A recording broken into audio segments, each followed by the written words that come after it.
everyone, and welcome back to another episode of A Feminine Moment. I am Cherry Lynn, and I'm so excited to be here with Dixie, Andelin, and Forsyth. Hi, Dixie. Hi. So, Dixie, we hear so many questions about men that aren't listening. So, we want to talk today about specifically why is he, I think this is what women tend to say, he just is tuning me out. We're sorry, the number you have dialed is not in service at this time. I think we can all relate to this to some degree, a little bit. Okay, first of all, I'm excited to hear what you have to say. First of all, I wish everyone was here and we could get a show of hands. How many experienced this? Yeah, seriously, right? There's a couple of reasons, big reasons, main reasons is probably more accurate. And the first one is, number one, they're more task-oriented than we are. And the verbal processing that we do, that we like to do to get things out, it's hard for them to hear it over and over. When we want to verbally process, we tend to not just say something that happened. We have to kind of get out our feelings with it, which means that a lot of times we'll say it more than once, maybe in a different way. Like we'll say, I was really hurt because so-and-so did something or hurt my feelings. And we don't just say that and say, I'm done. We have to talk about it. We have to talk about our feelings. Verbal processing, like we do, wears men out. You're saying that, and there's no other way to say this. We talk too much. I don't think it's that conscious. That's the thing. I don't think they're trying to be rude. I really don't. They also get used to us talking a lot. Women speak about 3 times as many words per day as men do. It's not like we talk too much. We don't talk too much for a woman. Isn't it rude? Like, I think a lot of the questions that we get about this is these women are saying, I'm talking to my husband about these things and he isn't listening to me at all, or he's playing on his phone, or he's daydreaming, or what is he doing? They think it's rude.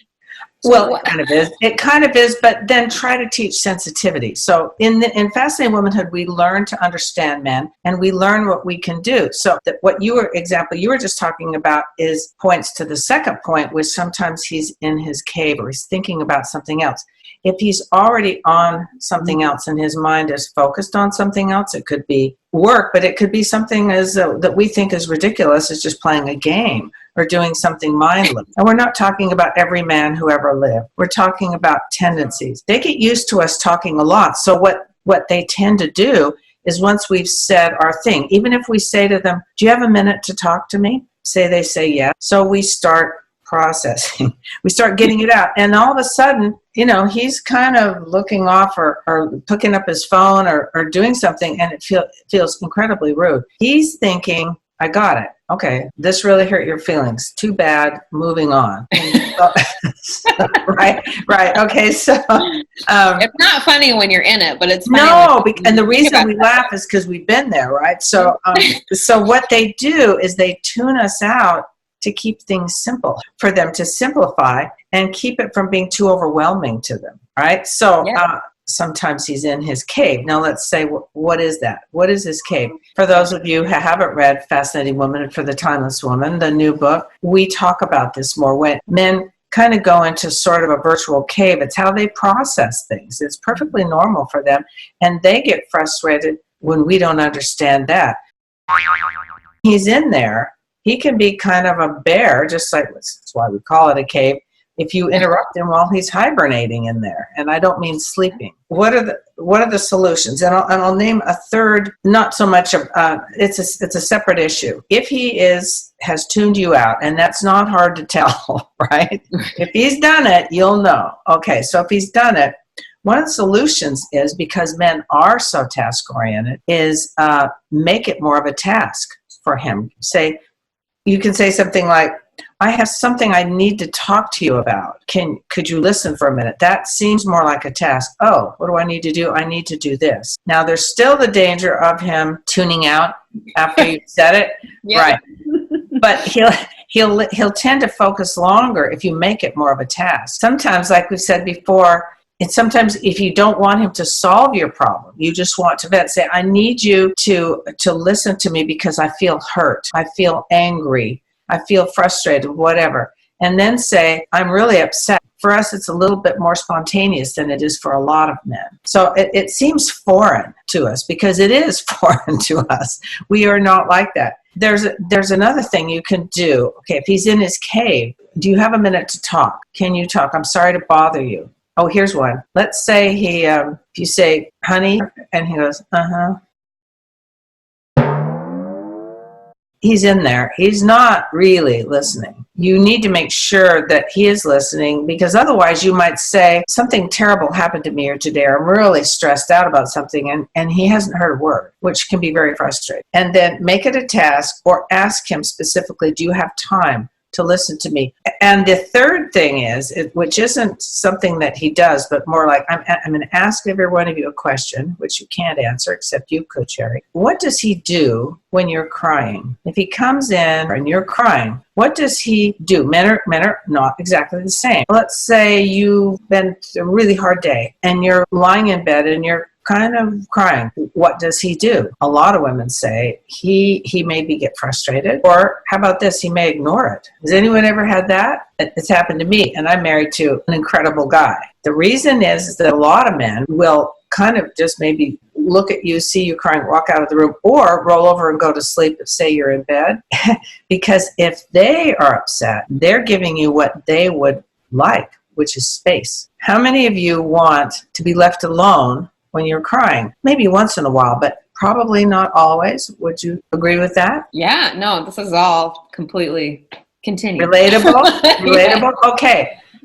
When you understand, he's thinking, oh, she's crying. She probably wants to be left alone. He's respecting you by leaving. And you're thinking, how could you walk out when there's tears coming down my face? How can you just ignore it? It can be so hurtful. It can really, and it's very hard in that moment to switch gears and say, well, what is he thinking? All you can think about is that you're upset. It's difficult for a lot of women to say, oh, well, maybe he's of course it is. And that's another reason why we talked about this before. We are not the same. We are not the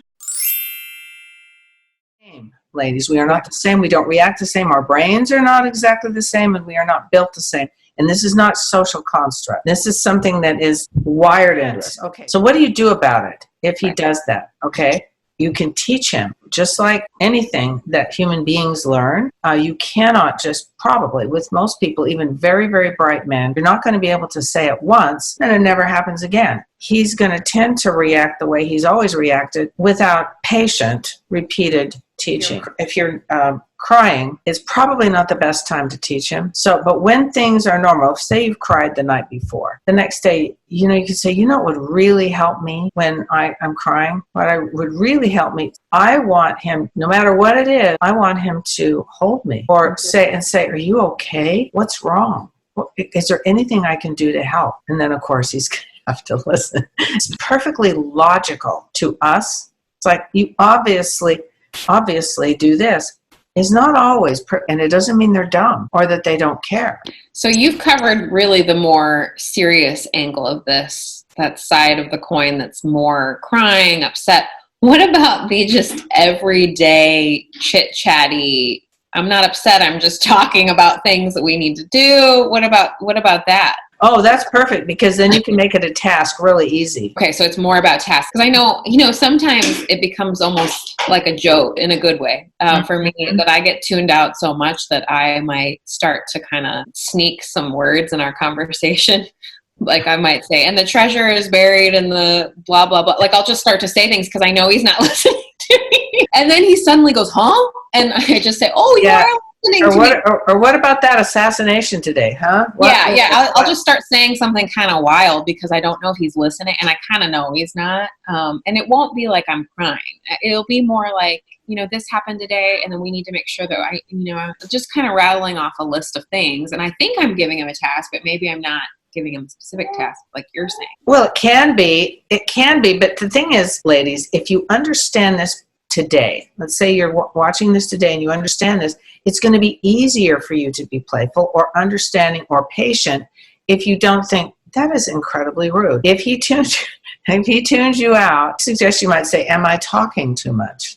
Okay. And And I said, well, what if he says yes? Then I'm going to be immediately hurt. I mean, I get it. There's been times where I've said, am I word vomiting to you? I've said that a couple of times because I don't know. That's just something that we tend to say in our house. So whatever phrase it is that you have, I think that makes sense as long as you're prepared, or if he says yes, you're prepared to not be it should be a hint, right? What Bob was suggesting is, with this between him and me, if he says yes, if I ask him that, it also alerts him to the fact that he's tuned out. See, that's why he suggested it, not so that I would do something different. And even though it seems like, well, it should be spontaneous, it's not really fair to expect them to react exactly like we do. What you're saying makes perfect sense, even in a young male's brain, even in a kid that that has that same brain. I know it's not mature, but he has that same brain, and he's thinking to himself, she's talking so much, I'm going to tune her out. Well, and by the way, ladies, this isn't just for husbands. For those of you who are single, this is for males. Yes. Fathers, brothers, boyfriends, children, teenagers, all of it. I remember when my youngest sister was little, my dad would kind of tune out. My sister would take his face in his hands and just kind of turn it towards her like this. And it charmed him. He was so amused by that. But in the spirit of that, just being, if you feel appropriate, being playful. It might annoy him if it isn't right. You've got to, we're better at that intuition stuff than men are. So you've got to use your intuition with that and assess the specific situation, whether that's a good idea. Because sometimes you may just think, oh, okay, I see what's going on here. And then you'll know more what to do. This has been a really great topic. I'm so glad we covered it today. Thank you so much. And if there's a video that we did on hinting, that would be a good one that would relate to this, I think, don't you think? And then childlikeness / girlishness would be another one that you could listen to. And don't forget to check out the links below. We have links for you to buy a copy of Dixie's book, Fascinating Womanhood for the Timeless Woman. And don't forget to check us out on Facebook and Instagram as well. Right. We'll see you next time. Thanks. See you next time. Bye.